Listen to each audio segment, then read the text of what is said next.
From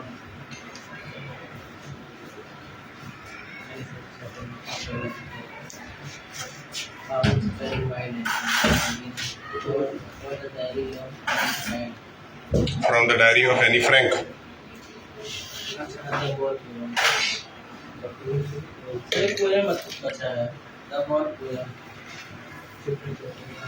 उसी sequence में चलते हुए आगे जो चैप्टर है उसको निकाले।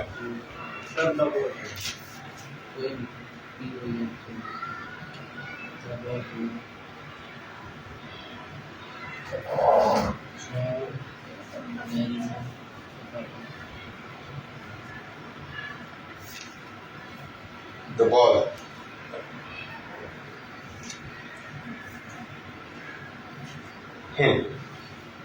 पोएम का नाम है द बॉल पोएम। लिखा हुआ है जॉन बेरीमैन के द्वारा। बेरीमैन ने क्या लिखा है इसमें, बेरीमैन क्या कहते हैं इस पोएम के अंदर डिस्कस करते हैं, और ये ज्यादा से ज्यादा आपका 15 मिनट्स के लगभग ये चैप्टर जाएगा। मतलब ये चैप्टर आपका बहुत जल्दी ही खत्म होने वाला है। नंबर 1।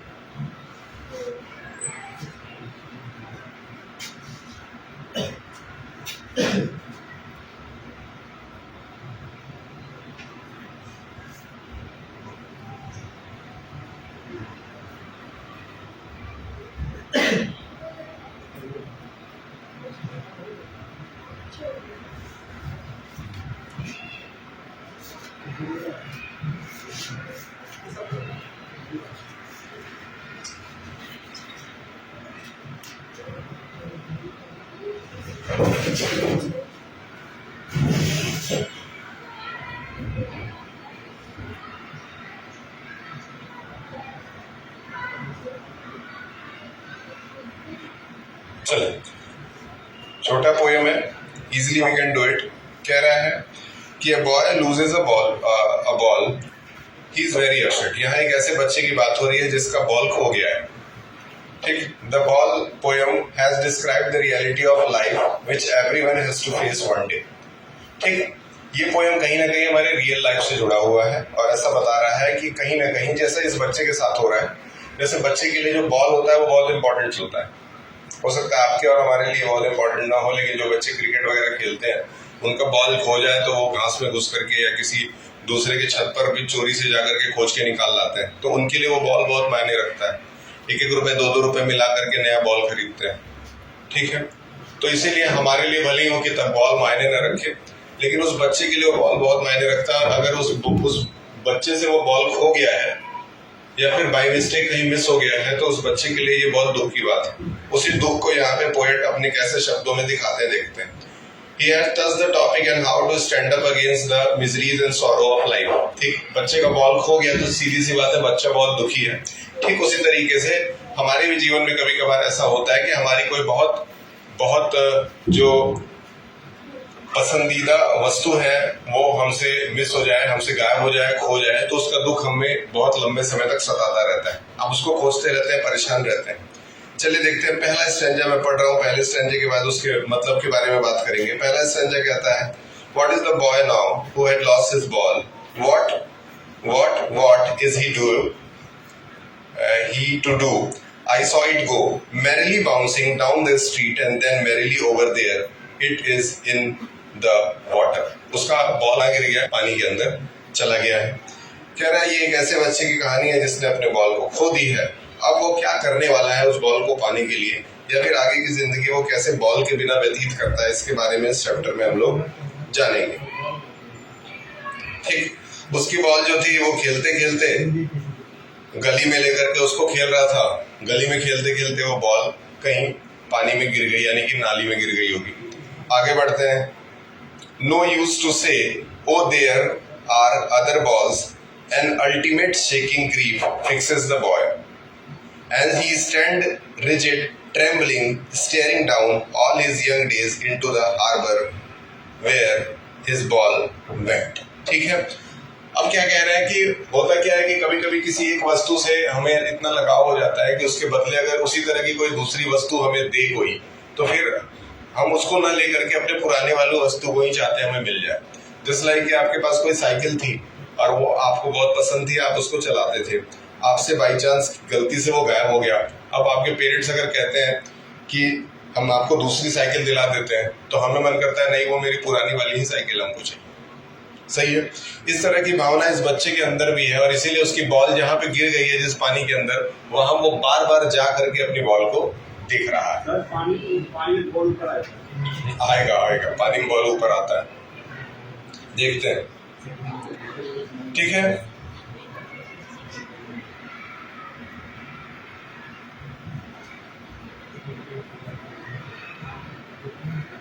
ठीक। तो क्या आप उस बच्चे का तकलीफ समझ पा रहे हैं? क्योंकि आप भी उस एज से गुजरे होंगे, तो आप भी समझ पा रहे होंगे।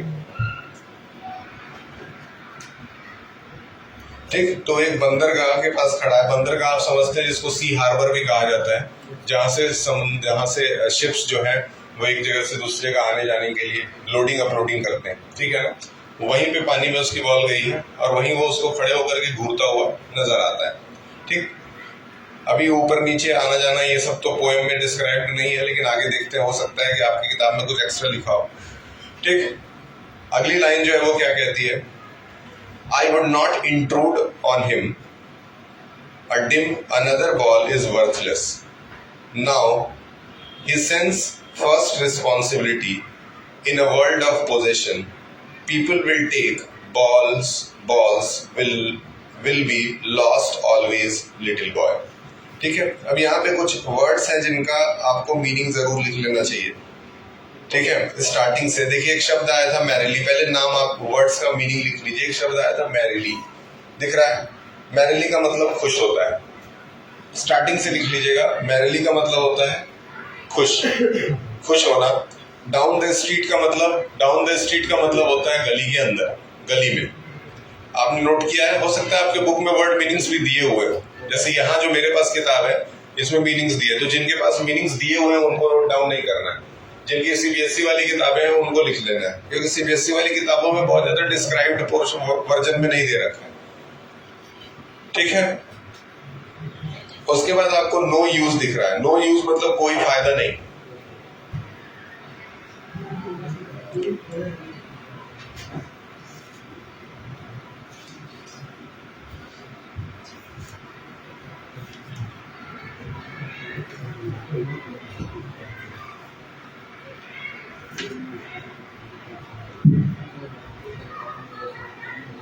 ठीक। उसके बाद आपका ग्रीफ है। ग्रीफ मतलब होता है दुख। ग्रीफ का क्या मतलब होता है?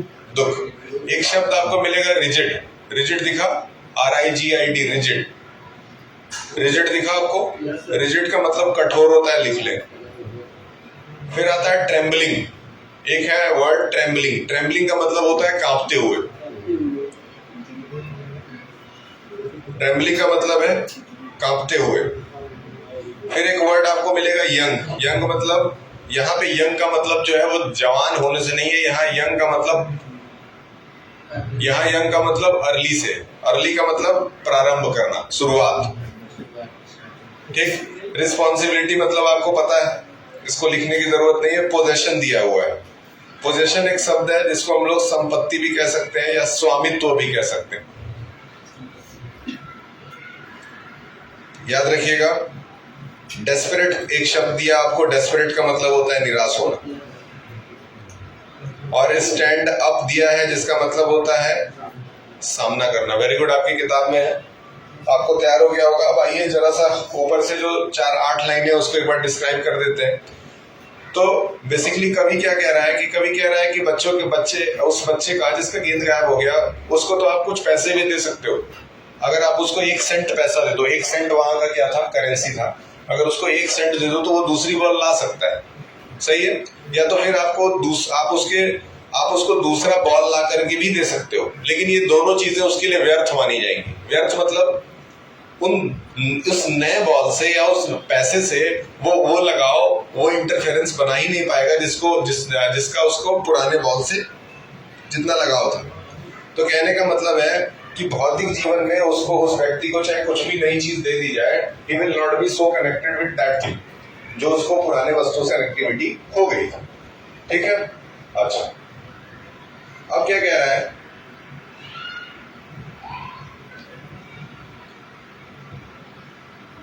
अब क्या कह रहा है कि अगर छोटे बच्चों को ऐसे हमेशा हम गेंद खरीद करके देते रहे तो बच्चे तो लगातार खोते रहते हैं, ठीक है ना। मान लेते हैं आपके पास 10-20 गेंदे हैं, उसमें से किसी एक बॉल से आपको बहुत ज्यादा लगाव हो सकता है। आपके पास 10-20 मोटरसाइकिल है जिसमें से कोई एक आपका बहुत पसंदीदा होगा, हो सकता है। तो कहने का मतलब है कि आपसे कोई कहे कि ये सारी मोटरसाइकिल्स में ले जाना था, तो आप कहेंगे सब ले जाइए, ये वाला छोड़ दीजिएगा क्योंकि ये वाला हमको बहुत पसंद है। बेसिकली ये ह्यूमन नेचर, इसीलिए बोल रहा है इस चैप्टर को स्टार्टिंग में ही बोला है कि ये चैप्टर जो है वो हर एक इंसान के लाइफ से कहीं ना कहीं कनेक्ट करता है। लास्ट पैराग्राफ देखते हैं, and no one buys a ball back, money is external. External मतलब बाहर, बाहरी, ठीक है। He is learning well behind his desperate eye. Desperate का मतलब होता है व्याकुल होना, जरूर नोट करिएगा जिनके में नहीं लिखा हुआ है।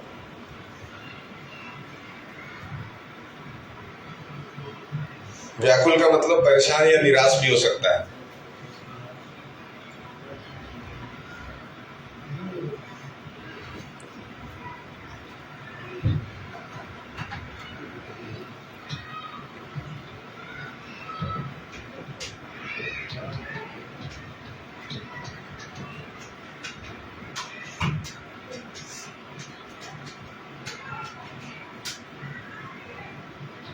ठीक, आगे निकलते हैं। द एपिस्टीमोलॉजी ऑफ लॉस, ठीक है। एपिस्टीमोलॉजी लिखिए, खोने का दुख। ये एपिस्टीमोलॉजी जो है ना, किसी चीज को जब हम लूज कर देते हैं, उससे जो हमें तकलीफ या फिर परेशानी होती है, उसको हम लोग, उसकी स्टडी को हम लोग एपिस्टीमोलॉजी कहते हैं। Knowing whatever man must one day know and most know many days how to stand up. ठीक, इसमें तो कोई ऐसा कोई खास वर्ड नहीं नजर आया, लेकिन हम मतलब इसका समझ लेते हैं। बेसिकली यहाँ बात क्या हो रही है, यहाँ कह रहा है कि किसी भी इंसान का कोई भी वस्तु खो जाए तो उसके पास ऑप्शन है कि वो दूसरी वस्तु खरीद सकता है, ये सबके साथ। ठीक उसी तरह से इस बच्चे के पास भी ऑप्शन है कि अपनी खोई हुई गेंद को भूल जाए और भूल करके एक नया गेंद खरीद ले।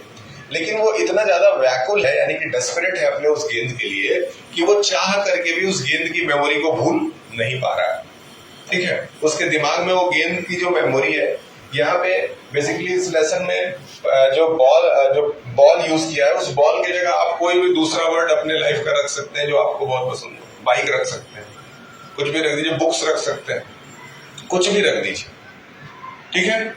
तो यहाँ कह रहा है कि धन तो एक बाहरी चीज है, धन तो एक बाहरी चीज है, यानी कि पैसा जो है वो एक्सटर्नल है। एक्सटर्नल का मतलब क्या होता है कि वो बाहर से कमा करके आप प्राप्त कर सकते हैं, लेकिन किसी वस्तु को यूज करने के बाद से जो उससे लगाव या सेटिस्फेक्शन मिलता है वो इंटरनल है, वो आपको अपने अंदर से ही वो पैदा होता है, उसमें बाहरी योगदान कोई होता नहीं, ठीक है। आपका किसी वस्तु के प्रति लगाव जो है वो आपके मन में पैदा हुआ लगाव है, वो किसी ने बाहर से जबरदस्ती आपके अंदर नहीं डाल दिया है, सही है। जैसे कि बहुत सारे दोस्त हैं आपके, लेकिन उसमें से कोई ना कोई आपका दोस्त होगा जिसकी बातें आपको सबसे ज्यादा पसंद आती होंगी, जिसके साथ समय बिताना आपको सबसे ज्यादा अच्छा लगता होगा। तो कहने का मतलब कि अगर उस व्यक्ति के साथ आपको समय बिताना सबसे ज्यादा अच्छा लगता है, उस व्यक्ति से आप सबसे ज्यादा बात करते हैं, तो ये आपका इंटरनली पैदा हुआ एक भावना है, ये कोई बाहर से आपको नहीं सिखा सकता है, ठीक उसी तरह से इस बच्चे का जो अपने गेंद को लेकर के लगाव है, ये एक इंटरनल बिहेवियर का मामला है, इसको कभी भी आप पैसे से सॉल्व नहीं कर सकते हैं। इसीलिए बार बार यहाँ बोला जा रहा है कि पैसा एक्सटर्नल होता है, पैसे को बाहर से यूज किया जा सकता है, लेकिन पैसा आपको इंटरनल सेटिस्फेक्शन कभी भी नहीं दे सकता है, ठीक। अच्छा, ठीक, लेकिन अब क्या होगा, जब बच्चे का बॉल खो गया तो अब धीरे धीरे उसको ये अपनाना पड़ेगा इस बात को कि अब ये बॉल मेरा रहा नहीं, अब बॉल नहीं रहा तो मुझे इस बॉल के बिना रहना सीखना पड़ेगा, ठीक है। तो अब धीरे धीरे उसके दिमाग में एक लर्निंग कैपेबिलिटी ये भी पैदा होगी कि जब भी हमारा कोई इंपॉर्टेंट सामान हमसे मिस हो जाए या गायब हो जाए तो धीरे धीरे हमें उसके बिना रहने की आदत भी डालनी चाहिए। समझ में आया? ये पहले उसके अंदर ये भावना नहीं, जैसे छोटे बच्चों का कोई सामान छीन लो, जैसे छोटा बच्चा कोई सामान खेल रहा हो उससे जाके ले लो तो वो तुरंत रोने लगता है। लेकिन वही 14-15 साल का बच्चा अगर बॉल से खेल रहा हो, उसको बोलो बाबू थोड़ा बॉल दो, तुरंत दे देगा, लीजिए भैया। लेकिन वही छोटा बच्चा नहीं देगा। जैसे छोटा बच्चा छोटी वाली साइकिल चला रहा हो तो उसको उसके साइकिल से उतार दो तो बहुत ज्यादा दुखी होता है, हाँ। लेकिन वही आपसे आपकी कोई साइकिल मान ले, बोले कि भैया थोड़ा साइकिल दीजिए, 2 मिनट में आ रहे हैं, आप तुरंत दे देंगे।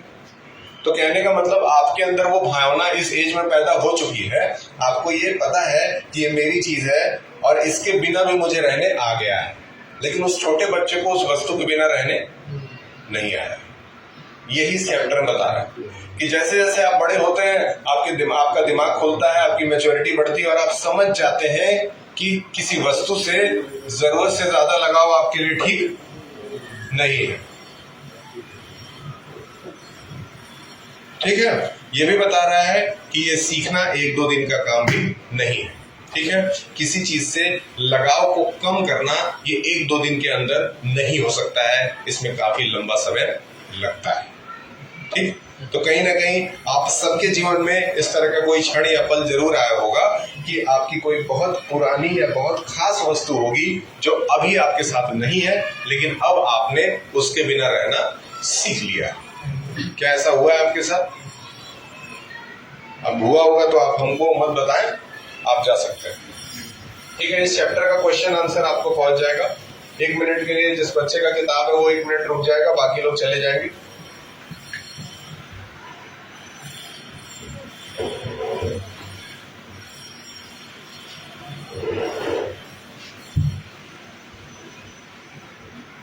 आपकी बुक है, कैमरा ऑफ कर दीजिए।